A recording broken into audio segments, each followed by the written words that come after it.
외국에서는 부부가 이혼해도 친구처럼 지내며 사는 경우가 종종 있더라고요. 이혼이 좋은 것은 아니지만 좋게 이혼했다면 서로 척을 지고 살 필요는 없겠죠. 특히 둘 사이에 아이가 있다면 가족과 친구의 경계에서 서로 아군이 되어줄 수도 있는 일이고요. 물론 운이 좋은 경우겠지만 말이에요. 남편과는 꽤 오래 연애를 하고 결혼을 했어요. 저와 남편은 한 동네 살면서 같은 국민학교를 다녔는데 저와 남편은 하나의 공통부모로 금방 친해졌어요. 바로 부모님이 없다는 점이었죠. 저는 부모님이 일찍 돌아가시고 조부모님과 같이 살고 있었고 남편은 부모님이 계시긴 했지만 아버지는 가출했고 어머니는 거의 집에 없었어요. 주로 일을 나가거나 일 끝나면 술을 마시고 새벽에 들어왔기 때문에 얼굴을 보는 날이 손에 꼽을 정도였다고 해요. 저는 처음부터 부모님이 없었기 때문에 당연히 부모님을 늘 그리워했지만 남편은 분명 하늘 아래 같이 살고 있는데도 부모의 정을 느낄 수 없었기에 더욱 그리워했었어요. 외로웠던 우리가 만나게 된 건 어쩌면 당연한 것이었겠죠. 저와 남편은 서로의 쓸쓸함을 보듬어주는 좋은 친구로 오랫동안 지냈어요. 가족보다도 더 가족 같은 관계였어요. 남편은 때로는 아빠, 때로는 오빠, 때로는 친구 같은 역할을 해주었고, 저는 남편에게 엄마나 누나, 때론 여동생 같은 역할을 해주었어요. 남편은 제 팔다리 같은, 어찌 보면 제 분신과도 같은 존재였답니다. 그런 제가 남편에게 이성의 감정을 느끼게 된 것은 자연스러운 흐름이었어요. 남편 역시 마찬가지였고요. 우린 누가 먼저랄 것도 없이 사귀게 되었고, 학창시절에는 그래도 나름 설레고 풋풋한 연애를 했죠. 예쁜 시절이었어요. 못된 애들이 고아들끼리 만난다며 뒤에서 못된 소리를 하면 남편이 나서서 혼을 내주기도 했어요. 그런 남편의 모습이 멋있어 보이기도 했답니다. 나중에 듣고 보니 남편은 그때부터 저를 평생 지켜줘야겠다고 생각하고 있었다네요. 남편은 한결같고 진솔한 사람이었고 믿음이 가는 사람이었어요. 뜨거운 사랑을 나누는 사이는 아니었지만 공기처럼 항상 곁에 있는 사람. 저는 남편 같은 사람이라면 평생을 함께해도 좋겠다고 생각했고 제 모든 걸 다 바쳐서 평생 사랑하리라는 생각을 가지고 있었어요. 각자 다른 대학교를 가고 남편이 군대에 가면서 잠시 헤어졌던 적도 있었지만 서로 잊지 못하고 결국 다시 만나게 되었어요. 저는 헤어졌던 시기에도 남편이 저와 완전히 남남이 되었다는 느낌을 받지 못했어요. 우리에게는 단순히 이성 간의 감정 외에도 끈끈한 무언가가 있었고 그건 어떤 이별이 와도 절대 끊을 수 없는 인연인 것 같았죠. 오래 안 시간만큼 서로에게 가슴이 뛰는 감정이 사라진 지 오래였지만 저와 남편은 서로에 대한 신뢰만은 누구보다 단단했어요. 그래서 저는 연애 중에 남편이 연락이 안 되더라도 불안하지 않았고 가끔 거짓말을 하는 기분이 들더라도 사정이 있을 거라며 대수롭지 않게 넘겼어요. 그리고 반대로 남편 역시 저에겐 늘 믿음을 가지고 있었고요. 가끔 제가 남편에게 나한테 몰래 숨겨놓은 딴 남자가 있으면 어쩌려고 그래? 하고 물어보기도 했는데 남편은 당연하다는 듯 네가 나 말고 누가 있겠어 하고 대꾸했죠. 그랬기 때문에 이 남자와 결혼하면 검은 머리 팥불이 될 때까지 함께할 수 있겠다는 확신이 있었어요. 부모가 없다는 것, 그리고 기댈 곳이 없다는 것은 망만대해에 맨몸을 던져져 있는 기분이었어요. 세상이 아무리 바뀌어도 부모가 있는 것이 더 보편적인 것만큼 부모가 없다는 것은 공감받기 어려운 부분이죠. 20살이 되었을 때 남편의 하나밖에 없던 엄마도 남편을 버리고 떠났고 저를 돌봐주시던 조부모님도 나이 때문에 오히려 제가 돌봐드려야 하는 상황이었죠. 고등학교까지야 어떻게 졸업했지만 대학교 이후부터는 정말 우리 힘으로 일어서야 했어요. 정말 사막의 모래밭에서 꽃을 피우는 것보다도 더 막막한 일이었죠. 그래도 대학교는 어떻게 졸업하자고 다짐하고 저와 남편은 집세를 아끼기 위해 자연스레 같이 살게 되었어요. 알콩달콩 신혼 같았을 것 같죠? 저희는 서로 얼굴 한번 마주치기 힘들었어요. 남들 다 하는 대학생활 한번 마음껏 즐기지 못했을 정도로 닥치는 대로 일만 했답니다. 이것저것 아르바이트도 많이 하고 과일이나 우유 배달 같은 부수입을 올릴 수 있는 일들도 틈틈이 했어요. 집 전세 대출금에 학자금 대출까지 저희 앞으로 어린 나이에 감당하기 어려운 빚들이 쌓여있기 때문이었죠. 학교를 졸업하고 각자의 직장에 다니면서 저와 남편은 이전보다 더 바쁘게 살 수밖에 없었어요. 사회 초년생들이었기 때문에 각자의 직장에 적응하느라 정신이 없었죠. 아침에 각자 직장에 출근해서 저녁에 집에 돌아와 각자 밥을 먹고 잠을 자는 날이 반복이 되었어요. 참, 어떻게 시간이 갔는지도 몰랐어요. 저와 남편은 결혼하자는 말도 없었고 결혼식을 올리자는 말도 못했어요. 혼인신고도 하지 않았죠. 하지만 저희는 어디에 소개를 할 때마다 꼭 남편과 아내라고 소개했고 저희 스스로는 우리가 부부라고 생각했어요. 저희끼리는 언젠가는 결혼식도 올리고 혼인식도 구청 가서 같이 가서 해야지 하고 있었지만 그런 형식적인 것이 별로 중요하지 않다고 생각해서 차일피일 미루고 있었던 것도 사실이에요. 그것보다는 당장 먹고 사는 게 더 바빴고 쉬는 날에는 잠자기 바빴으니까요. 결혼식장을 빌리고 드레스를 빌리고 그런 것들이 저희에게는 사치스러운 일이라고 느껴졌고 혼인신고를 하게 되면 이것저것 서류적으로 바뀌는 것들이 많으니 번거롭기도 했고요. 사람들도 이른 나이에 결혼을 했다고 하면 다들 놀라워했고 결혼식이나 혼인신고도 하지 않았는데 부부라고 하는 걸 이상하게 생각하는 사람들도 많았어요. 동거하는 거냐면서 장난친다고 생각하는 사람도 있었죠. 나이가 찰수록 언제까지 그렇게 살 거냐. 만약에 남편이 다른 여자가 생겨서 떠나버리면 아무것도 안 남지 않냐 하고 걱정 아닌 걱정을 해주는 사람들도 있었고요. 하지만 남편과 저는 어떠한 것으로도 흔들리지 않은 굳건한 믿음이 있다고 확신했기 때문에 늘 당당하게 형식보다는 마음이 중요하다고 하면서 대수롭지 않게 여겼어요. 너무 어릴 때부터 함께 지내온 사이이기 때문에 보통의 연인들처럼 헤어지고 다시 못 본다는 건 아예 상상도 하지 못했고요. 30살이 되던 해 각자의 직장에서 그래도 조금 자리를 잡아가고 있을 때쯤 몇 달 동안 생리를 하지 않아 임신 테스트기를 해봤어요. 아기가 생긴 거였죠. 예상치 못하게 생긴 아기였기에 남편에게 말도 못하고 며칠을 고민했어요. 저와 남편이 아직 경제적으로 아이를 키우기에는 부족하다는 생각이 컸거든요. 아직 빚도 다 갚지 못했고 집도 원룸에서 벗어나지 못한 상황이었어요. 아이가 생겼다는 것은 부모가 없었던 저에게 정말 행복한 일이었지만 또한 반대로 저희에게 경제적으로 힘든 생활을 아이에게 물려주고 싶지가 않았어요. 남편도 이제 막 직장에서 연차가 쌓이고 자리를 잡기 시작하던 때였는데 아이가 생겼다면 어떤 반응을 보일지 두려웠고요. 하필 그때 남편이 며칠 동안 워크숍이 있어서 집에 들어오지 않았고 저는 그 시간에 아이를 어떻게 할지 고민했어요. 지금 낳느냐, 나중에 낳느냐. 결론은 지금이나 나중이나 어차피 똑같으니 한 살이라도 어릴 때 아이 낳고 더 독하게 일을 해서 아이를 키우자는 거였어요. 남편이 워크숍에서 돌아오고 저는 남편에게 임신 소식을 알렸어요. 남편은 조금 당황했지만 제가 아이를 낳겠다고 이미 결심한 상황이라 두말 없이 제 결정에 따르겠다고 했어요. 남편은 저에게 지금 뭐 먹고 싶냐고 물어봐서 저는 순대국밥이 먹고 싶다고 했고 저희가 종종 가던 순대국밥 집에서 저녁을 먹으며 남편이 제게 무언가를 내밀었어요. 반지 케이스였죠. 남편은 조그마한 다이아 반지를 손에 끼워주며 저에게 말했어요. 예전부터 주고 싶었는데 너무 늦어버렸네. 우리 이제 진짜 결혼하자. 남편이 언제부터 가지고 있었는지 모를 반지였어요.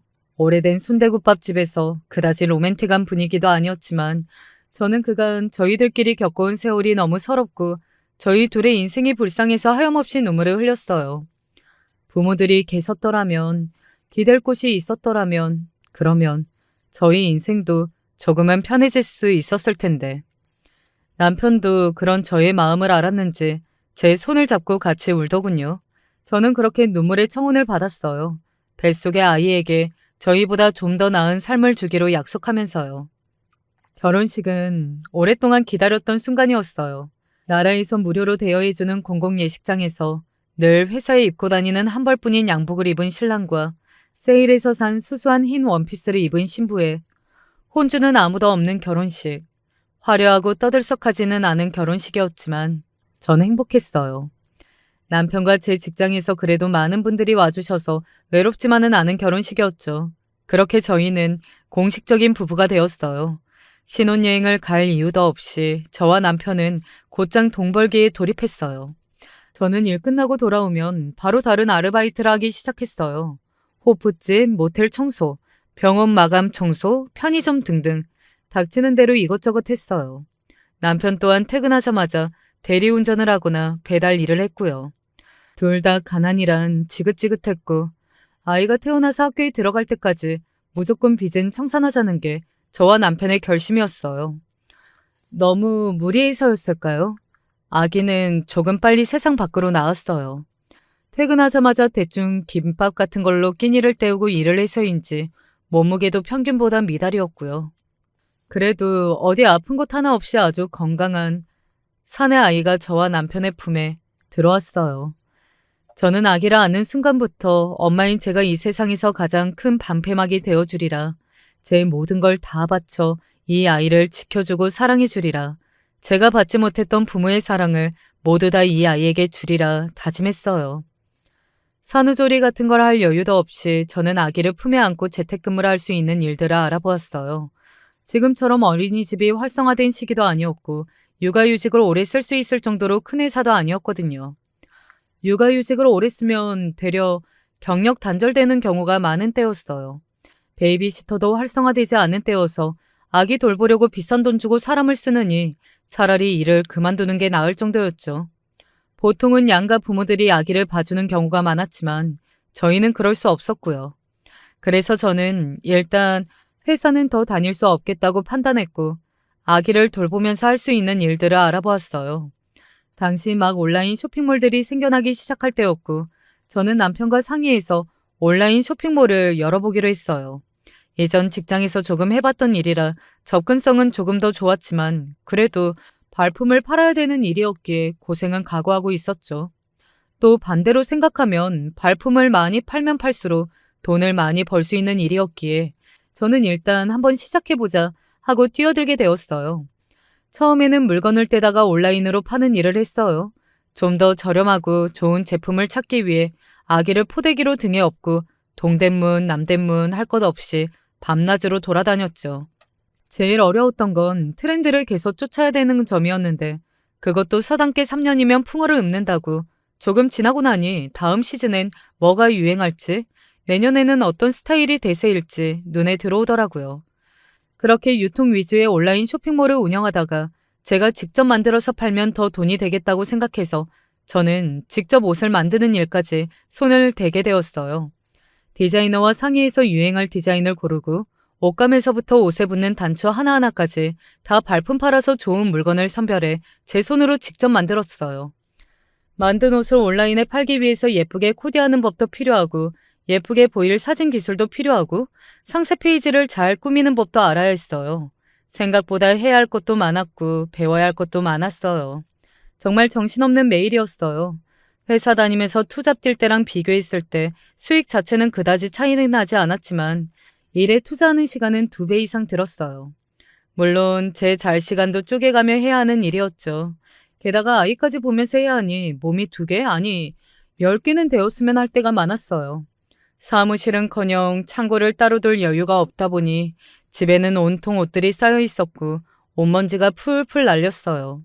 아기한테 정말 미안했지만 조금만 돈을 벌면 바로 사무실을 얻자고 생각하며 밤낮 없이 열심히 일했어요. 옷 만들면서 꽂아놓은 핀에 아이가 지나가다 찔리기도 했고 아토피나 비염이 심해질 때는 괜히 저 때문인 것 같아 마음이 아팠죠. 첫 술에 배부를 수가 있나요? 당연히 처음에는 여러 가지 어려움도 많았죠. 많이 팔리겠다 싶어서 옷을 잔뜩 주문해왔다가 생각보다 팔리지 않아서 적자가 난 적도 많았고 어느 날은 많이 팔았다고 좋아했다가 불량이라면서 왕창 반품이 들어온 적도 많았어요. 물건을 다 가져가고 돈을 떼인 적도 부지기수였죠. 이런 게 유행일 거라고 확신하고 만들었더니 저런 게 유행이기도 하고 어떤 때는 제 디자인을 다른 누군가 카피해 가기도 하고 사업이란 게 정말 바람 잘 날 없더라고요. 하지만 그럼에도 불구하고 온라인 쇼핑몰 시장 규모가 커지는 시기와 맞아떨어지면서 저는 때를 잘 타 꽤 돈을 모을 수 있었어요. 특히 제가 주력했던 다이마루, 즉 티셔츠가 대박을 치면서 정말 로또 맞은 것처럼 돈이 쌓이는 걸 눈으로 볼 수 있었죠. 계속해서 재주문이 밀려오니 수량 맞추느라 밤낮이 없었어요. 그렇게 고생하며 살아온 나날들이 드디어 빛을 보는 순간이었죠. 아이는 어느덧 10대 소년이 되어 있었어요. 저는 아이가 학교에 간 동안 공장으로 오가며 아이 학교 끝나면 다시 맞춰서 집에 왔다가 학원을 보내고 남편이 집에 오면 아이를 맡기고 다시 공장에 가고 그런 식으로 정말 자는 시간 쪼개가며 쪽잠 자며 일했어요. 제 건강을 다 갈아 넣었죠. 그런데도 힘든 줄을 모르겠더라고요. 눈 뜨면 돈이 쌓이고 그걸 셀 시간도 없이 또 돈이 쌓이니 마치 도박에 중독된 것처럼 일을 하게 되더군요. 남편은 그런 저를 탐탁치 않게 여겼어요. 육아를 병행하며 소일거리 정도로 할 줄 알았는데 제가 너무 일에만 매달린다고 생각했죠. 저는 남편이 배부른 소리를 한다고 생각했고 차라리 남편이 하는 일을 그만두고 온라인 쇼핑몰에 정념하는 게 어떻겠냐고 권했어요. 돈이라는 것에서 여유로워지자 제 목소리도 커지더라고요. 그렇게 서로에 대한 불만이 쌓여가던 중 결국 일이 터지고 말았어요. 계속 잘 될 줄 알았던 쇼핑몰이 몇 년이 지나자 다른 경쟁 업체들에 조금씩 밀려나기 시작했고 적자가 나면서 벌어두었던 돈들이 계속 줄어들기 시작했어요. 저는 초조함에 더욱더 일에 매달릴 수밖에 없었죠. 하루는 제가 집에서 정신없이 전화 주문을 받고 있는데 남편이 퇴근해서 집에 왔어요. 남편 눈에 아이가 저녁으로 짜장면을 먹으며 TV를 보고 있었고 제가 전화만 붙잡고 있는 모습이 들어왔던 거죠. 참았던 묵은 감정이 폭발한 남편은 집에 옷들이 가득 쌓여 있는 것도 먼지가 너무 날리는 것도 싫다. 집에 오면 편하게 같이 저녁도 먹고 아이와 함께 다 같이 시간을 보내고 싶다. 애 밥도 제대로 챙겨주지 않고 숙제 한번 같이 봐주지 않고 이게 뭐냐고 화를 냈어요. 저는 저대로 아이 등하교 시간에 맞춰서 쇼핑몰 일을 처리하느라 눈코 뜰 새 없이 바쁜데 주말에는 남편 쉬라고 낮잠 자는 동안 애 데리고 원당 시장 나가고 그랬던 것들은 몰라주는 남편에게 서운했죠. 그전에도 싸움이 없었던 것은 아니었지만 저와 남편은 정말 처음으로 목청을 높이며 싸웠어요. 돌이켜보면 싸움의 근본적인 원인은 제가 쇼핑몰이 적자가 나면서 극심하게 스트레스를 받았던 것과 그동안 남편이 알게 모르게 가져온 자격지심이 문제였던 것 같아요. 저도 물론 이를 핑계로 아이에게 소홀했던 때도 있었으니 다음날 바로 남편에게 사과하고 일을 좀 줄이겠다고 했는데 그날 이후로 남편의 태도가 조금 달라지더라고요. 오랜 세월 동안 늘 한결같은 남편이었고 거짓말을 잘할 줄 몰랐던 남편이었기에 저는 바로 알 수 있었죠. 아, 다른 여자가 생겼구나 하고요. 저는 남편의 휴대전화와 이메일을 전부 뒤져보았어요. 휴대전화와 이메일 모두에서 딱 한 여자가 걸리더군요. 바로 남편 회사 입사 동기인 여자였어요. 남편은 일적으로 만나는 사람들에게는 여자 남자 할 것 없이 굉장히 사무적으로 대하는 편이었는데 그 동기 여자와의 대화 속에서는 미묘하게 저에게 하는 말투 같은 것들이 섞여 있었어요. 다른 여자에게는 절대로 하지 않는 행동이었죠. 진실을 알고 싶지 않았지만 기만당하고 싶은 마음은 더더욱 없었어요. 저는 남편이 회식이 있는 날 아이를 아이 친구 집에 부탁하고서 남편이 회식하는 장소로 보이는 카페에서 남편이 나오기만을 기다리고 있었어요. 남편은 회식이 끝나고 동기 여직원과 함께 남더군요.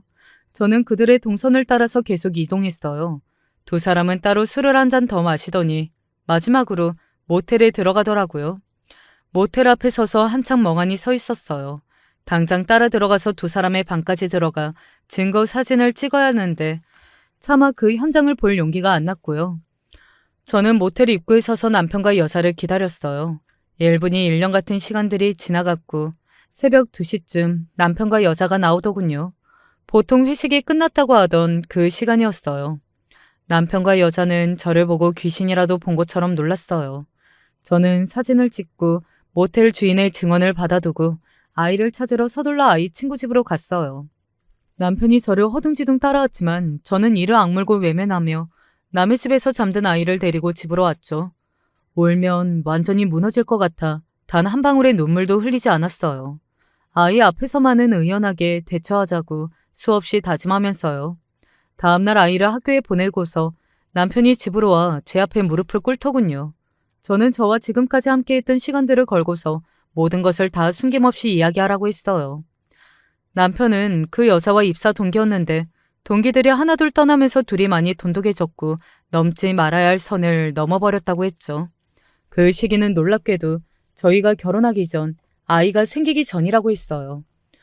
남편은 그때 솔직한 말로 저와 진짜 결혼한 사이도 아니었고 저와의 관계가 소원해지기도 했어서 저와 이별할 생각을 했었대요.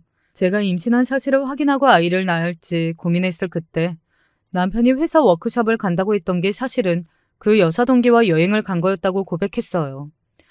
남편은 그 여자 동기와 좋은 시간을 보내고 돌아와서 얼마 지나지 않아 이별을 통보하려고 결심하고 있었는데 제가 임신을 하는 바람에 그렇게 하지 못했다고 하더라고요. 심지어는 결혼식 전날에도 만났다고 실토하더군요. 하지만 그 이후로 남편은 정신을 차리고 다시 저에게로 마음을 돌렸대요. 잠깐 자기가 정신을 나갔던 것 같다고 평생 저와 함께하며 가족이 되어주겠다고 약속했었는데 잠깐의 실수였을 뿐이라고 했어요. 아이가 생겼다는 말을 들으니 한 대 맞은 것 같은 느낌이었대요. 남편에게 저는 여자라기보다는 부모님과 여동생 같은 한 가족이었고 저와 아기는 평생 자기 가족이기에 책임져야 한다고 생각했대요. 그래서 정신을 차리고 그 여자와 헤어지고 다시 저와 아기에게로 돌아왔다고 해요. 여자와는 별 문제 없이 깔끔하게 정리했지만 마치 오피스 와이프처럼 회사에서 계속 잘 지내고 저와 싸우거나 집에 들어가기 싫을 때 아주 가끔 가벼운 마음으로 만났대요.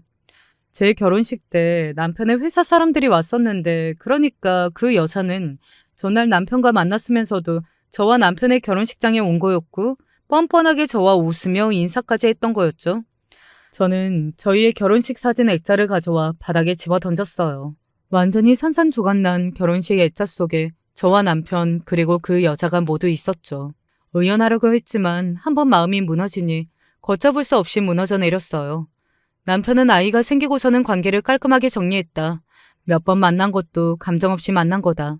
하고 말 같지도 않은 소리를 계속 강조했죠. 그 말들이 더욱 사무쳤어요.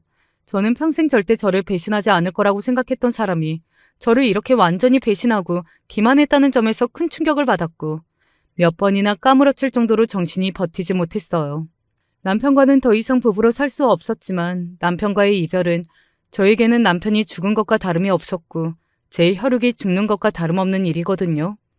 그는 저에게 남편이자 가족 그 이상의 존재였었고 그랬기에 그의 배신이 더욱 받아들이기 힘든 일이었어요. 남편은 딱 한 번의 실수니 용서해달라며 울며 엎드려 빌었어요. 자기가 너무 잘못했고 그 실수로 인해 저와 아이 모두를 잃고 싶지 않다고 하면서요. 저 역시 너무나도 오래전부터 남편이 없는 삶을 상상도 해본 적이 없었기에 딱 한 번만 눈 감고 용서할까도 생각해봤지만 제 눈앞에 있는 깨진 애짠 결혼식 사진, 그 사진을 보니 도무지 용서가 되지 않더라고요. 결혼식장에 오지만 않았어도 결혼식 사진이라도 찍지만 않았어도 용서했을지 모르겠어요. 하지만 이미 벌어진 일이었고 이미 알게 된 진실이었기에 다시 덮어버릴 수는 없었어요. 만약 덮는다고 해도 같이 사는 것이 과연 서로에게 옳은 일일까? 저는 평생 그 일로 괴로워할 텐데 남편은 그 일을 속죄하다가 지칠 것이 뻔한데 굳이 그 가시밭길로 나아가야 할까? 저는 남편에게 그동안의 세월이 있기에 더 지저분한 꼴 보지 말자고 하면서 조용히 이혼할 것을 요구했어요.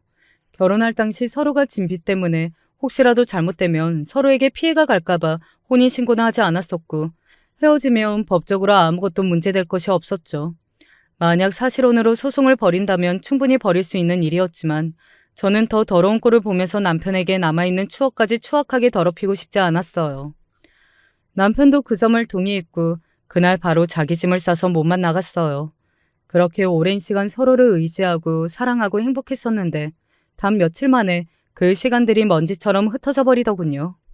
나중에서야 드는 생각은 전 남편은 어쩌면 오래전부터 저를 여자가 아닌 원만한 여동생 같은 가족으로 생각했던 게 아닐까 하는 것이었어요. 서로 너무 오랜 시간을 봐왔고 여자가 아닌 가족으로 저를 사랑했다면 다른 여자가 눈에 들어왔을 수도 있겠다 싶었죠. 저와 전 남편은 꽤 특수한 관계였고 비록 전 남편이 바람을 피웠지만 그 실수 하나로 한 사람을 완전히 미워하기에는 너무나 많은 것을 받았으니까요. 전 남편이 집을 나가고서 아이가 아빠를 찾더군요. 전 남편도 아이에게 자기와 같은 상처를 주고 싶지는 않다고 해서 아이에게 우리가 헤어진 이유에 대해서는 지금 말고 나중에 성인이 되면 알려주기로 했어요. 아이가 자랄 동안은 헤어진 것을 모르게 해주자고 하고요. 그래서 처음에는 전 남편이 지방으로 발령을 받아서 주말에만 만나기로 했다고 알려주었고 훗날 전 남편에 대한 감정이 어느 정도 누그러졌을 때에는 아예 집 근처로 원룸을 잡아 살게 되었어요. 좋은 부모가 되려는 저희의 노력 속에 다행히 아이는 아빠의 부재로 인한 결핍 하나 없이 잘 자라주었답니다. 저는 이제 가족이라곤 아이 하나밖에 없다고 생각했고 제 인생 따위는 버리고 오로지 아이만을 위해 살기로 결심했죠. 저는 쇼핑몰 사업을 하면서 외국 쇼핑몰과 한국 시장을 연결해주는 유통 쪽으로도 사업을 확장했고, 쇼핑몰과 더불어 수입 창구를 더 마련했어요. 훨씬 더 어려운 시작이었죠. 영어는 물론 중국어, 일본어 등의 외국어도 어느 정도 이상 해야 했고, 현지에서 사기당하지 않기 위해서는 그곳에 직접 가서 확인해야 하기도 했어요. 아이가 고등학생이 되었기 때문에 아침에 아이 학교 보내자마자 비행기 타고 중국에 갔다가 아이 학교할 때 돌아오는 등의 초인적인 스케줄도 견뎌보았고, 주문한 물건이 비행기 결항으로 기한을 맞추지 못할 것 같아 인천 항구에 비는 창구를 알아보려고 새벽 내내 뛰어다니기도 했어요. 정말 별의별 경험을 다 하면서 돈을 벌었어요. 전 남편이 떠난 후 돈을 더 벌어야겠다는 생각만이 저를 버티게 해주었어요. 그건 아마 제 콤플렉스였겠지만 아이에게 좋은 것만 입히고 좋은 것만 먹이고 좋은 교육만 받게 해주고 싶었어요. 저희 집이 재벌 3세처럼 떵떵거리며 살지는 못하더라도 아이의 친구들이 아이를 가난하다고 인식하지 못하도록 하고 싶었죠. 그리고 실제로 그렇게 되도록 괜찮은 아파트를 사고 외제차를 사서 아이를 태워다 다녔어요. 물론 아이에게 경제관념은 확실히 심어주었죠. 예전에 우리 집에 옷들이 가득 쌓여 있었던 거 기억하지? 우리가 누리는 것들은 절대 그냥 가지게 된 것이 아니야. 엄마가 널 위해 정말 열심히 일해서 만들어 놓은 현실이야. 우리가 예전 단칸방에서 고생했던 시절을 절대 잊으면 안 돼. 다행히도 아이는 사춘기 한 번 오지 않고 바르고 똑똑한 아이로 자라줬어요. 아이는 예전에 오핀에 찔렸을 때 정말 아팠다면서 그때의 기억이 생생하다고 하더군요. 그래서인지 늘 열심히 공부하고 학교에서 성적도 상위권을 유지했어요. 제가 과외라도 붙여주겠다고 하면 학원에서도 열심히 하면 과외랑 다를 바 없다면서 학원비까지 걱정해주는 사려 깊은 아이였죠. 그리고 자기가 잘 돼서 엄마 힘들게 일하지 않게 해주겠다는 기특한 말도 잘했답니다. 아빠가 우리와 같이 살지 않는 이유에 대해서도 어렴풋이 짐작은 하더라고요. 전 남편이 아이의 학교라도 돕고 싶다면서 저희 집 근처 원룸으로 이사 온 게 그쯤이었어요. 그때쯤 아이가 아빠에게 왜 같이 살지 않냐고 물어보았을 때 전 남편이 자기가 큰 잘못을 해서 엄마와 같이 살 수 없다고 하기도 했고 전 남편에게 다른 여자친구가 생겼기도 했거든요. 처음에는 아이가 충격을 받을까봐 걱정했지만 아이가 자연스레 받아들일 수 있게 저와 전 남편이 함께 아이에게 잘 설명해 주었어요. 엄마 아빠는 아직도 서로 가족이라고 생각하고 영원히 너는 우리 아들이다. 우리 셋은 절대 끊을 수 없는 가족의 인연을 묶여 있다. 그러니 어떤 상황이라도 절대 우리의 결속을 의심하지 마라.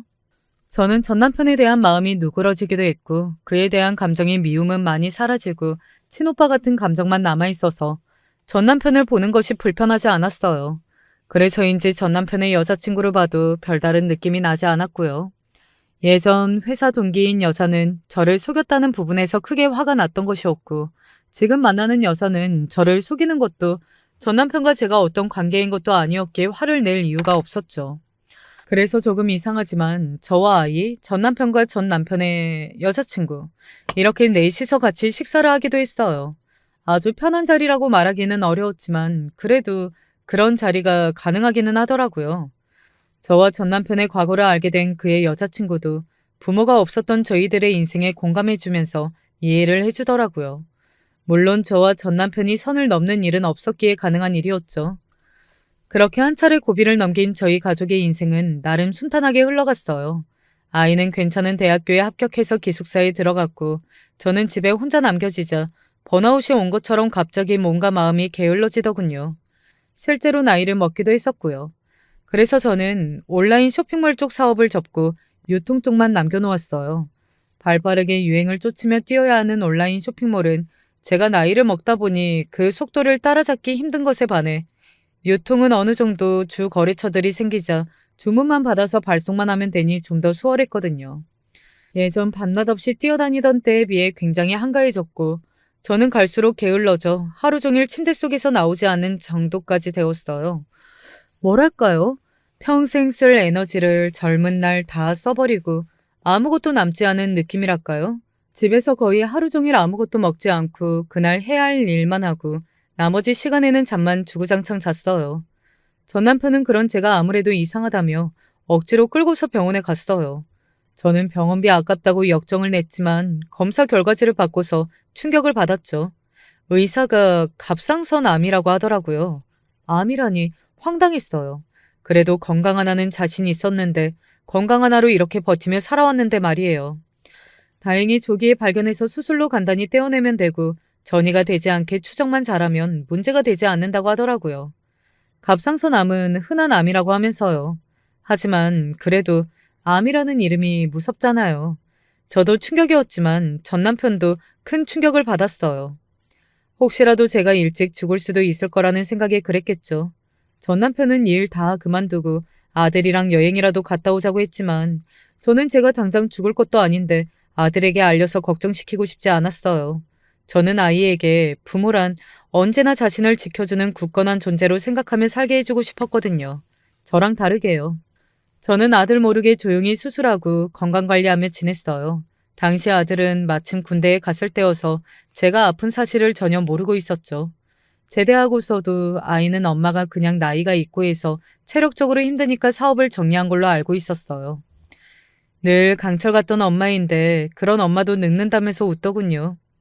저는 이 소중한 아이에게 제 재산을 다 줄 생각을 하고 있었기에 건물을 사서 줄까 땅을 사서 줄까 고민하고 있었죠. 아이가 필요하다 하면 언제든 내줄 생각을 하고 있으면서요. 제가 그렇게 암까지 걸려가며 온몸 바쳐 일했던 덕분에 제 수중에는 거의 10억 가까운 돈이 있었어요. 전 남편도 모르는 제 재산이었죠. 그 돈은 오로지 아들에게 주기 위해 꽉 쥐고 있었던 돈이었어요. 가지고 있는 돈의 액수가 많다 보니 일을 예전처럼 힘들게 하지 않고 부족하면 조금씩 쓰면서 살아도 크게 까먹지는 않더라고요. 하루하루 갈수록 컨디션이 이전보다 점점 나빠져서 결국 기존에 하고 있었던 일들을 다 정리하게 되었어요. 전 남편이 좀 쉬면서 살라며 용돈을 조금씩 주는 것도 있었고요. 이렇게 완전히 일에서 손을 놓은 적은 살면서 처음이었던 것 같아요. 참 죽도록 일만 했고 남은 것은 돈과 아들뿐이었어요. 저를 위한 시간이 많아지자 저에게 남은 시간이 생각보다 짧을 수도 있다는 생각이 들었고 제가 가장 원하는 게 뭔가를 돌아보게 되었어요. 제가 가장 원하는 건 제가 가장 사랑하는 아들과 조금이라도 더 많은 시간을 보내고 싶은 것이었죠. 마침 아이가 졸업을 하자마자 취직을 해서 기숙사를 나와 다시 살 곳을 찾게 되었고 저는 아이의 직장과 가까운 곳에 집을 얻어 저와 같이 사는 게 어떻겠냐고 제안했어요. 어릴 때 너무 바쁘기만 해서 해주지 못했던 뒷바라지들을 지금이라도 해주고 싶다고 하면서요. 아이가 싫어할까봐 걱정했지만 오히려 너무 좋아하면서 자기도 엄마랑 살게 되어 너무 좋다고 하더군요. 그래서 저는 전 재산을 다 털어서 아이 회사 근처에 있는 좋은 집을 샀어요. 서울 한복판의 역세권 대단지 아파트였으니 나중에 투자 가치도 제법 있었죠. 먼 훗날 아들이 결혼하게 되면 이 집을 줘야지 하는 생각까지 했답니다. 아이가 취직하고 한 1년 정도 저는 정말 후회했던 모든 일들을 다 해보았어요. 아침 밥상 차려주기, 집에 돌아오면 언제나 집어먹을 간식 만들어 놓기, 청소랑 빨래해주기, 교복 대신 양복 다려주기 등등 마치 드라마에서나 나올 것 같은 가족처럼 화목하게 지냈어요. 아이도 그동안 못 부렸던 어리광을 부리듯이 집에 오면 편하게 투정도 부리고 회사에서 있었던 일들도 미주알 고주알 이야기하고 어릴 때와는 다르니까 둘이 편하게 맥주도 한잔하면서 저와의 시간을 보냈죠. 그러다 어느 날 아이가 회사 거래처 사람 중에 마음에 드는 여자가 있다고 하더라고요. 좋아하고 설레고 고백을 할까 말까 고민하고 그런 모습들이 제 어린 시절을 보는 것 같아 풋풋하고 저도 같이 설레더군요. 이렇게 제 아들을 설레게 하는 여자가 어떤 사람일까 궁금하기도 하고요. 아이는 그 여자와 조금 썸을 타다가 곧 고백에 성공했고 둘은 알콩달콩 연애를 시작했어요. 당연히 아이가 저와 보내는 시간이 줄어들었지만 저는 오히려 기뻐했어요. 얘기를 들어보니 아이가 여자친구에게 마음이 갔던 부분 중 하나는 엄마인 저와 여러모로 비슷한 면이 많아서였다고 했어요. 여자친구도 조실부모하고 혼자 힘들게 살아왔고 저처럼 정말 열심히 사는 사람이라 그런 부분에서 관심이 생겼대요. 그 말을 들으니 아들 마음도 참 예쁘고 얼굴 모르는 아들 여자친구가 더 마음이 쓰이더군요. 그래서 두 아이들의 연애가 잘 되기를 바랐어요. 아들이 가끔 여자친구와 싸웠다면서 투덜거리면 오히려 여자친구 편을 들어주며 사내 녀석이 쪼잔하다고 등짝을 때려줄 정도였죠. 아들은 얼마 지나지 않아 여자친구와 결혼을 생각하고 있다고 하더군요. 저처럼 혼자인 사람이라 조금 일찍 가정을 만들어주고 싶은 마음이 든다고요. 저는 흔쾌히 허락했고 곧장 상견례 자리를 열었어요. 저는 며느리가 될 아이에게 같은 처지이고 그 마음 누구보다 잘하니까 그 아이의 부모가 되어줘야지 하는 마음을 먹고 있었어요. 첫인상은 조금 차가운 느낌이었는데 그 마음도 잘 알 것 같았죠. 세상에 마음을 많이 다쳐서 일부러 가시를 더 세우는 방어기제. 마치 저에게 초장부터 길을 눌리지 않겠다는 기세였어요. 오빠랑은 이미 얘기 끝났는데 지금 오빠랑 어머님이 같이 사신다고 들었어요. 굳이 집 새로 얻고 할 필요 없이 그냥 제가 그 집으로 들어가서 살기로 했어요. 오빠도 어머님 혼자 살게 하고 싶지 않다고 했고 저도 억지로 모자지간 갈라놓은 며느리 되고 싶지 않거든요. 대신 유산으로 그 집을 주시려는 생각이 있었다면 확실히 주셨으면 해요.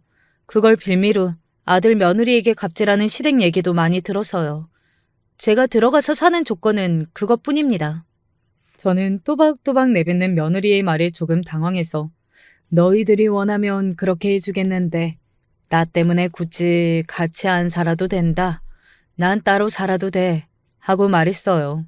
그랬더니 아들이 벌컥 화를 내면서 아니야, 이건 우리끼리 이미 얘기된 거야. 엄마는 우리랑 같이 살고 그 조건으로 집 명의만 바꾸는 거야. 엄마는 무조건 모시고 살 거야. 하더군요. 알고 보니 두 사람은 결혼 준비를 하면서 그 문제로 심하게 다툰 모양이었어요.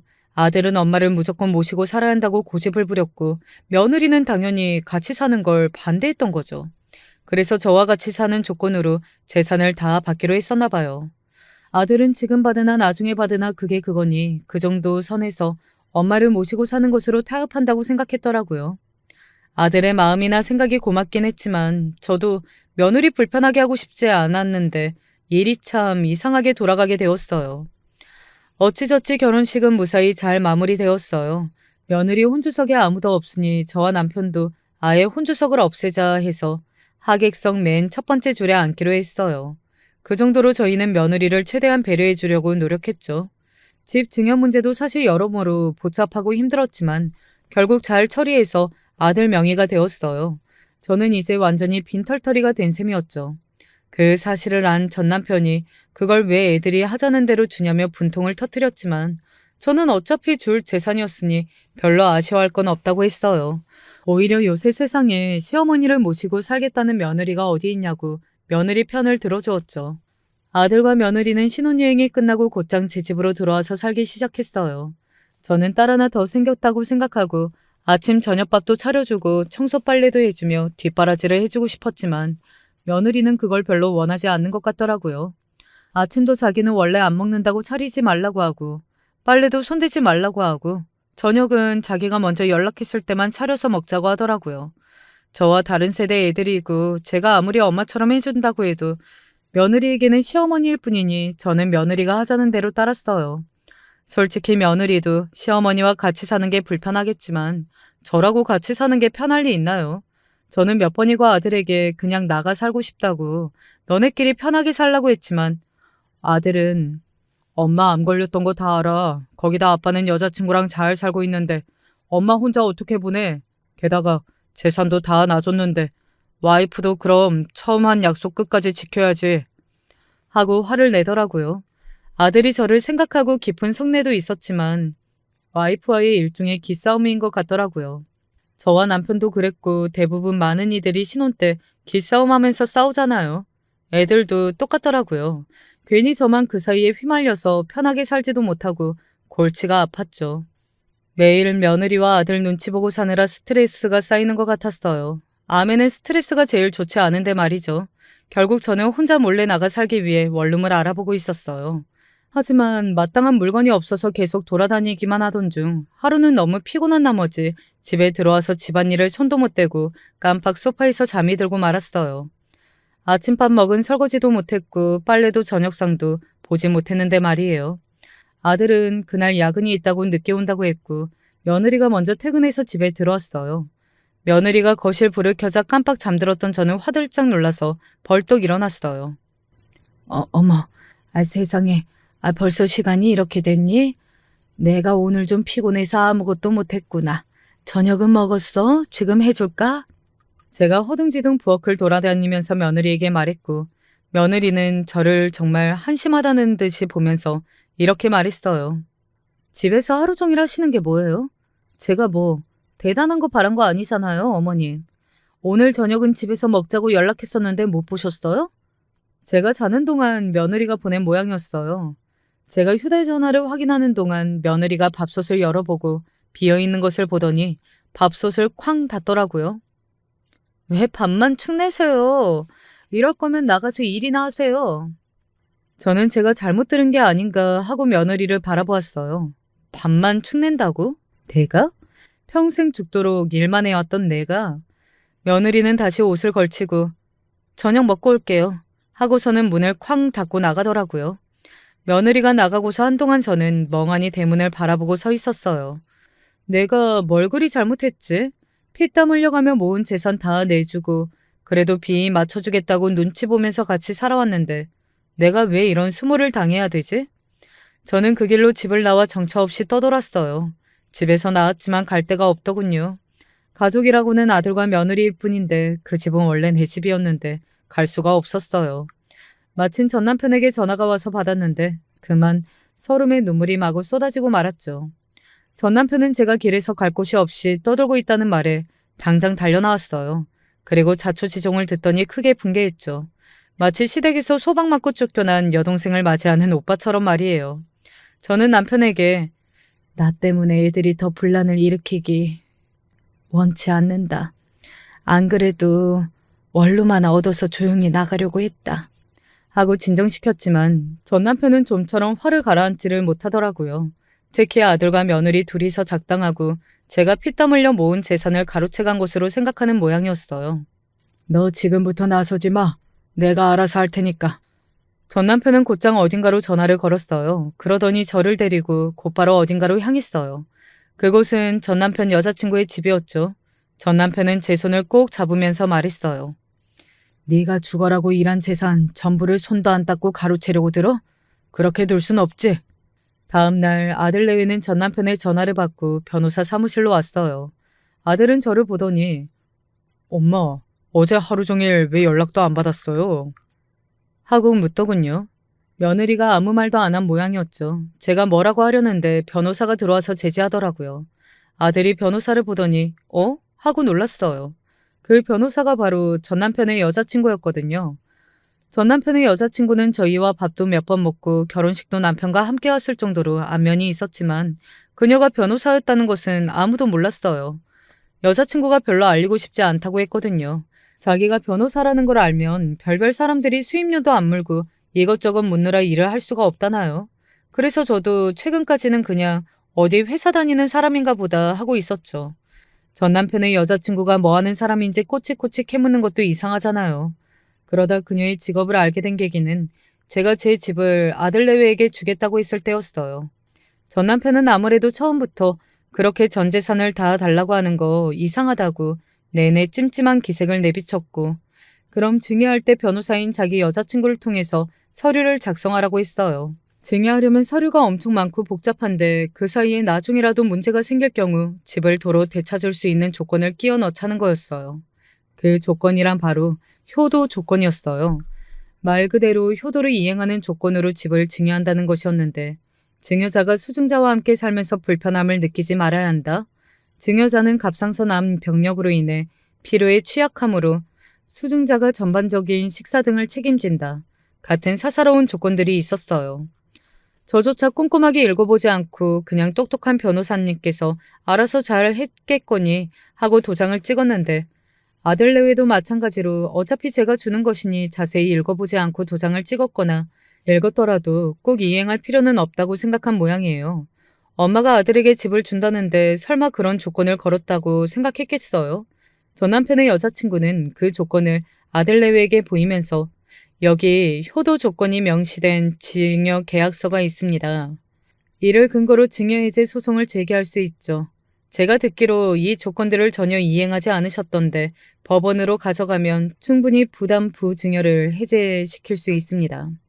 아들 내외, 특히 며느리의 얼굴이 하얗게 질리더군요. 하지만 증여자가 아직 그 부분에 대해 고민 중이시고 이 조건을 이행하기로 약속하신다면 소송까지 가실 의사는 없다고 하십니다. 어제 증여자께서는 왜 방만 축내세요? 이럴 거면 나가서 일이나 하세요. 라는 말까지 들었다는데 그런 말을 들으면서 효도의 의무를 받고 있는지 의문이긴 합니다. 자, 어떻게 하시겠어요? 하고 전 남편의 여자친구가 물었어요. 아들은 나 없는 사이에 엄마한테 그따위 말을 했다고? 하고 며느리에게 굉장히 크게 화를 냈어요. 며느리는 당황해하면서도 저에게 끝까지 어머님, 제가 어제 어머님한테 좀 심하게 말하기는 했는데 그렇다고 바로 이렇게 법정 싸움까지 가고 싶으시세요? 진짜 너무하시네요. 하고 적반하장으로 화를 내더군요. 저는 더 이상 인내심이 바닥나고 말았어요.